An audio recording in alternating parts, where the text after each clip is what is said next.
Hello student, today we start muscular tissue.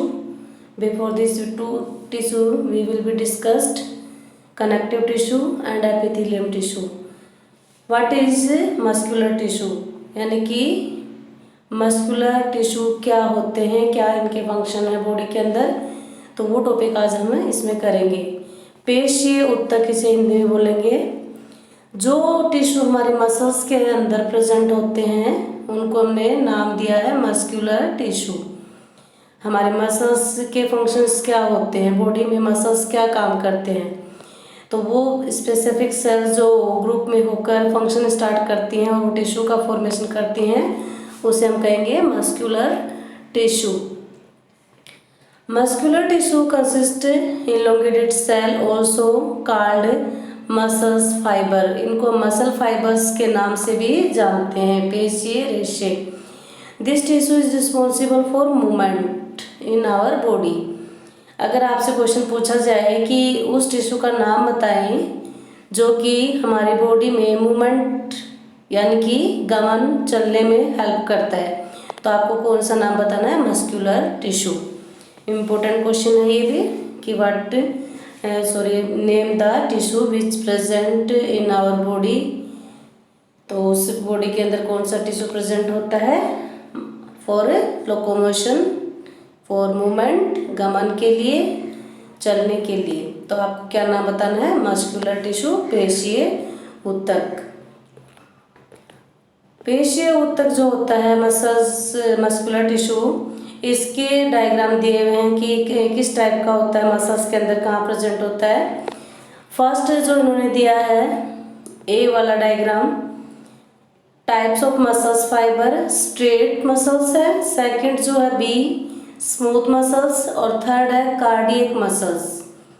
तो इनमें थोड़ा थोड़ा डिफरेंस आपको नजर आएगा और इस टिश्यू के अंदर इन्हीं का ही एक्सप्लेन किया गया। तीनों जो टाइप्स हैं, first is striate muscle, second is unstriate muscle and third is cardiac, रेखित, अरेखित और हृदय पेशियां।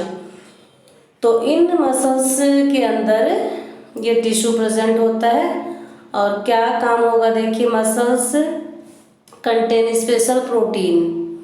मसल्स के अंदर एक स्पेशल प्रकार की प्रोटीन होती है जो कि काम करती है कॉन्ट्रैक्टाइल प्रोटीन, यानी कि इस बॉडी के अंदर जो रिलैक्सेशन और कॉन्ट्रैक्शंस होते हैं, मूवमेंट होता है हमारी मसल्स के अंदर, बाइसेप्स, ट्राइसेप्स, जो हमने 7th क्लास में पढ़े थे। तो वो जो कंस्ट्रक्शंस हमारी बॉडी के अंदर होंगे मसल्स में, वो उसका रीजन होता है वहाँ एक स्पेशल टाइप की प्रोटीन होती है और वो प्रोटीन इन फंक्शन के लिए रिस्पॉन्सिबल होती है। These muscles are also called skeleton muscle। इनका दूसरा नाम दिया है क्या? स्केलेटन यानी कंकाली पेशियां। They are mostly attach to bones and help in body movement. जो स्केलेटल मसल्स होती हैं वो हमारे कहाँ पर होती हैं? बोन्स के साथ अटैच होती हैं और बॉडी में मूवमेंट में हेल्प करती हैं। Under the microscopes these muscles show alternate light and dark bands और स्ट्रेंड्स वे इंस्टेंट अप्रोक्सीमेटली। इन मसल्स को जब हम माइक्रोस्कोप्स के अंदर देखते हैं तो लाइट और डार्क, हल्के और गहरे रंग के बैंड्स नजर आते हैं इसमें। As a result they are also called striated muscles, जिसके कारण इनका नाम स्ट्रेटेड मसल्स भी कहा गया है। The muscles of this tissue are long, cylindrical and branched, multi nucleated.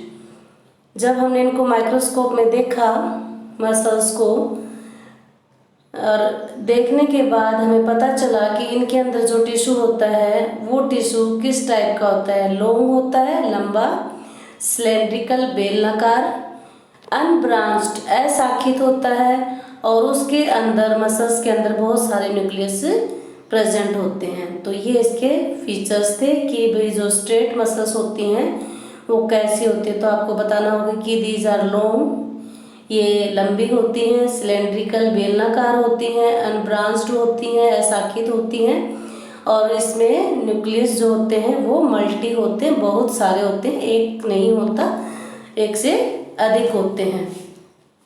The movement of food in the alimentary canal और construction and relaxation of the blood vessels are involuntary movements.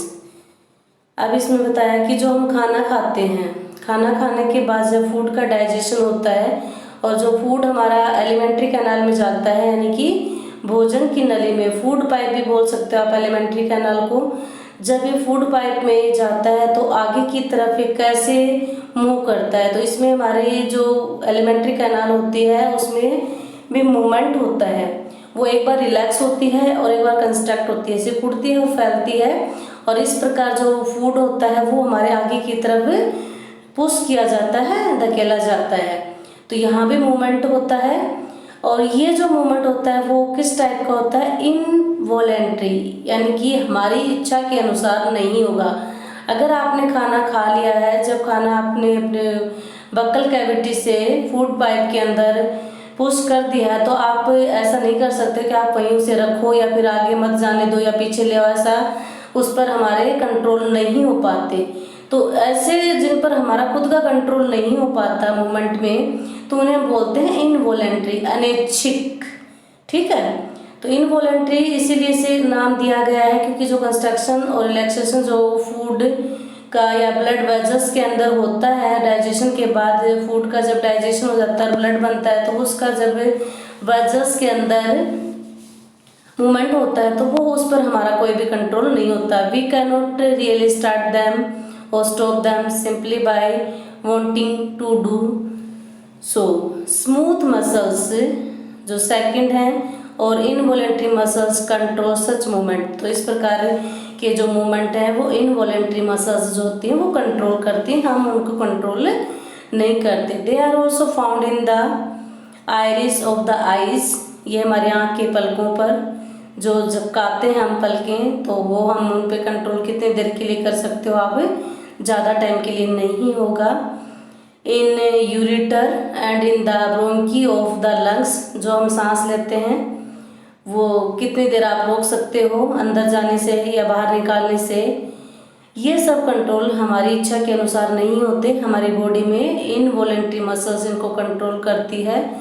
The cells are long with pointed ends, जो लास्ट का pointed end होता है sales का अंतिम सिरा, वो कैसा होता है, लॉन्ग होता है, स्पिंडल शेप में होता है ये, एंड अनन्यूक्लिएटेड, और केंद्रक उसके अंदर नहीं होता।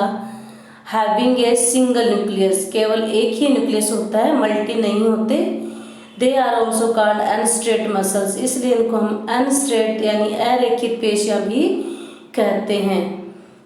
The muscles of heart show rhythmic construction and relaxation through out life, जो हमारे हार्ट के अंदर मसल्स होती हैं, हार्ट में कंटिन्यू मूवमेंट होता है लाइफ टाइम।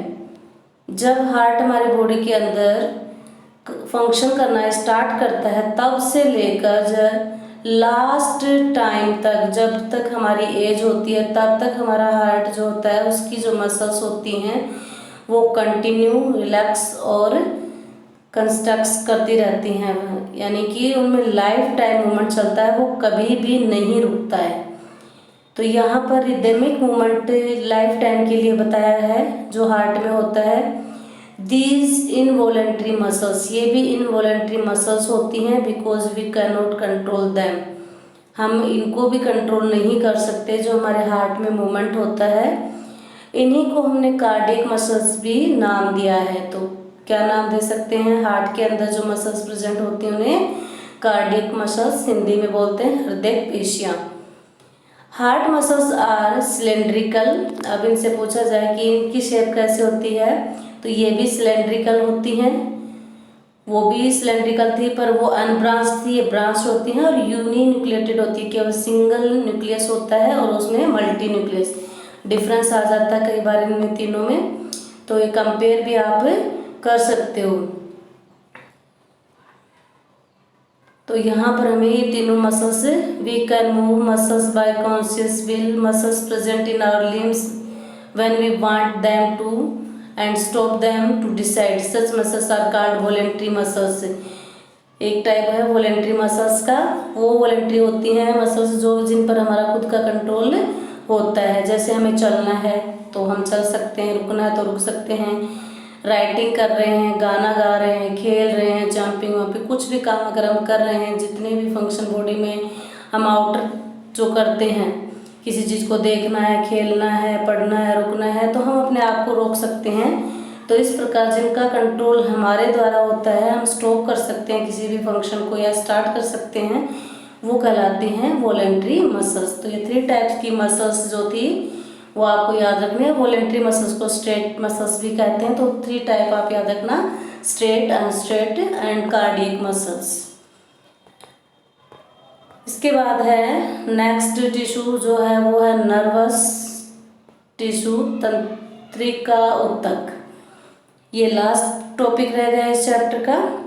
इसमें बताया कि all cells possess ability to respond the stimuli, यानी कि स्टिमुली का मीनिंग होता है कि किसी भी चीज़ को देखकर कोई है उनके प्रति हमारा रिस्पॉन्स क्या होगा।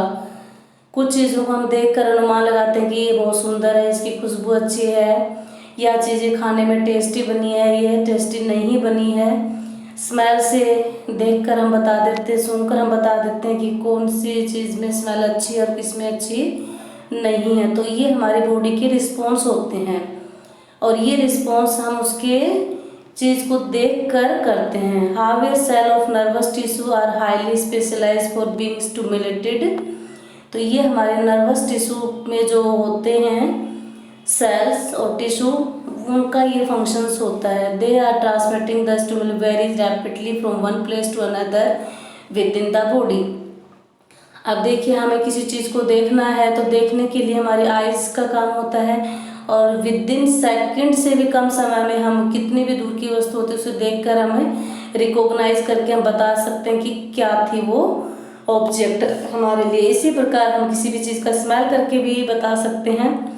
तो यहाँ पर ये सारे फंक्शन जो होते हैं वो हमारे बॉडी के अंदर जो नर्वस सिस्टम होता है वो सभी ये काम कंट्रोल करता है बॉडी में, और बॉडी में यही टिश्यू रिस्पॉन्सिबल होते हैं। अब इन जो इन्फॉर्मेशन होती है वो इन्फॉर्मेशन ले जाने के काम कौन करता है? न्यूरॉन। यहाँ पर हमें डायग्राम दिखा हुआ है पूरा न्यूरॉन का।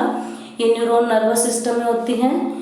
ये नर्वस टिश्यू जो होता है ये हमारे बॉडी के अंदर जितनी भी इंफॉर्मेशन होती है एनवायरनमेंट से लेकर और हमारे ब्रेन तक ट्रांसमिट करता है उन इन्फॉर्मेशंस को। और जो ब्रेन का फंक्शन होता है वो ब्रेन क्या काम करेगा उसके लिए वो बताता है कि आपको क्या चीज़ करने के लिए कहा गया है। हमें देखना है, सूंघना है, बोलना है, चलना है, रुकना है, कोई भी मतलब हमें एनवायरनमेंट से जो इन्फॉर्मेशंस मिली हुई हैं उनके प्रति हमारी क्या उद्दीपन क्रिया होती है, क्या स्टिमुलस हम करते हैं, ये सभी फंक्शंस के जो हैं वो हमारे नर्वस टिश्यू के द्वारा होते हैं, न्यूरॉन के द्वारा होते हैं। और न्यूरॉन का डायग्राम आपके पेपर में बहुत बार पूछा जाता है।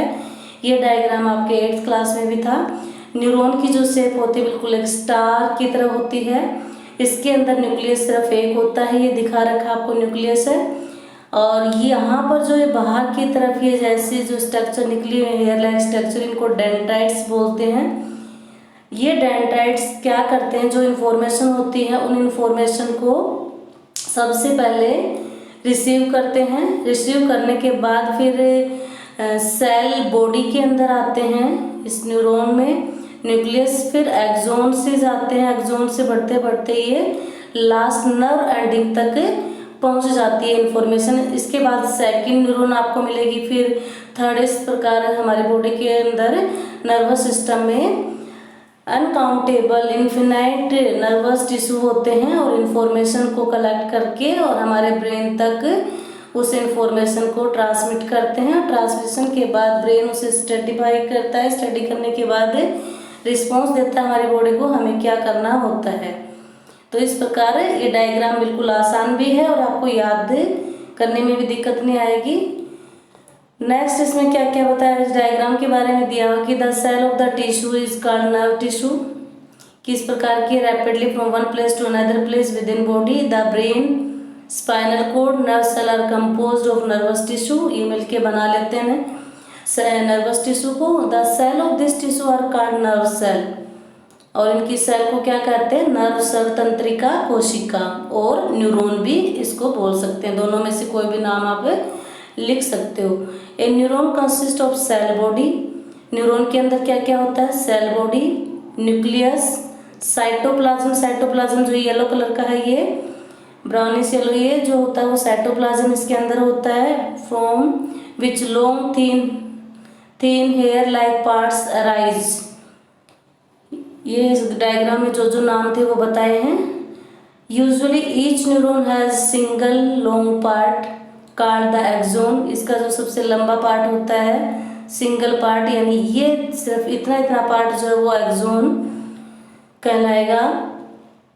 And many short branches part, छोटे छोटे ब्रांचेस पार्ट्स होते हैं called dendrites. And individual nerve cell में अब भी मीटर लॉन्ग, ये जो सबसे बड़ी सेल होती है हमारी नर्वस सिस्टम के अंदर, इसकी जो लेंथ है वो लगभग 1 मीटर लंबी होती है। यानी कि सबसे अगर बड़ी सेल पूछी जाए लॉन्ग, तो लॉन्ग हमारी यही सेल है। Many nerve fibre bounded together by connective tissue makeup nerve, और नर्व को बनाने के लिए बहुत सारे आपस में बांधे रखने के लिए इन फाइबर को कनेक्टिव टिश्यू काम आता है।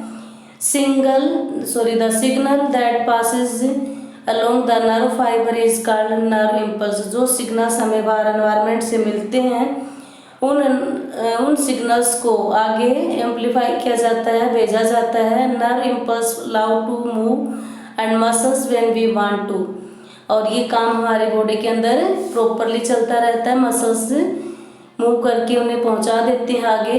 Functional combinations of nerve and muscles tissue is fundamental to the most animals, बहुत से एनिमल्स के अंदर भी ये चीज़ें होती हैं। This combination enable animal to move rapidly in response to stimuli, इस प्रकार बहुत से एनिमल किसी भी चीज़ को देख कर स्मेल करके तो वो रिस्पॉन्स करते हैं उस चीज़ के लिए। तो यहाँ पर हमारे जो भी चैप्टर था इसमें जितने भी टिश्यू थे वो हमने कंप्लीट कर लिए हैं। क्वेश्चंस देखो क्या दिए हुए, 4 क्वेश्चन दिए हुए यहाँ पे। फर्स्ट है name the tissue responsible for movement in our body, उस ऊतक का नाम बताएं जो हमारी बॉडी के अंदर मूवमेंट में हेल्प करता है। तो अभी पढ़ा है आज हमने मस्कुलर टिश्यू।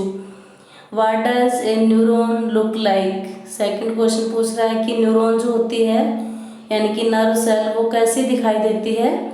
अभी डायग्राम में देखा तो आपके बिल्कुल सामने ही है ये, तो आप इसे देख के बता नहीं सकते कि किसकी स्ट्रक्चर जो है कैसे दी हुई है। तो स्टार लाइक स्ट्रक्चर है ये, और इसके अंदर जो जो डायग्राम में नाम दिए वो सारे आपको यहाँ क्लियर करने क्या क्या होता है इसमें। Give 3 features of cardiac muscles, cardiac muscles जो हमने हृदय पेशियाँ पढ़ी थी उसके 3 फीचर्स बताने की, वो ब्रांच होती है, लॉन्ग होती है, सिलेंड्रिकल होती है, कितने न्यूक्लियस होते हैं, तो वो फीचर्स आपको पैराग्राफ रीड करके उनके 3 पॉइंट आप उसमें से लिख देना।